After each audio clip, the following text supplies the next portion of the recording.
అభి మనందరి గురించి ఆలోచించి ఇంత మంచి పని చేస్తే దానికి కూడా ఇష్టం వచ్చినట్టు వంకలెందుకు పెడుతున్నారు? మన పరిస్థితి బాగోలేదని మీకు తెలుసు. మళ్ళీ ఎప్పుడు ఒక దారిలో పడతామో కూడా మనకు తెలీదు. ఇలాంటి పరిస్థితుల్లో ఒకరికొకరు సహాయం చేసుకుంటూ ఒకరికొకరు సపోర్ట్గా నిలబడుతూ ముందుకు వెళ్ళిపోవాలి. అంతేగాని నువ్వు చేసిన తప్పు, నువ్వు చేసింది నేరం అంటూ ప్రతిదానికి ఇలా నిందలు వేసుకుంటూ పోతే ఎప్పటికీ ఈ పరిస్థితుల నుండి మనం బయటపడలేం. అరే, అసలే మన స్థితిగతులు బాగోలేదు. దానికి తోడు మళ్ళా మనకి ఎందుకీ దెప్పి పడుపులు, ఎందుకీ దెబ్బలాట్లు? అరే, అందరూ హాయిగా నవ్వుకుని ఎన్ని రోజులవుతుందో అసలు గుర్తుందా మీకు?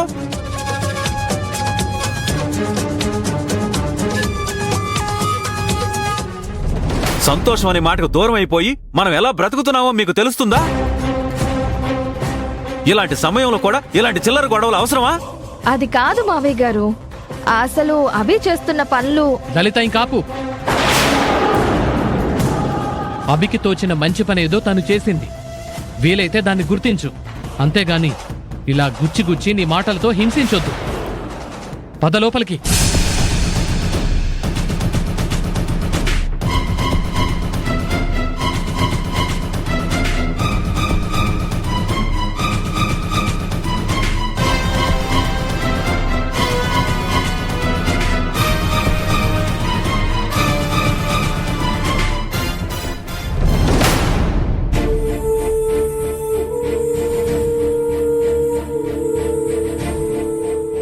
థ్యాంక్ యూ సో మచ్ అభి.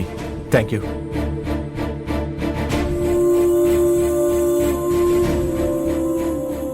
అమ్ము, వెళ్ళమ్మా.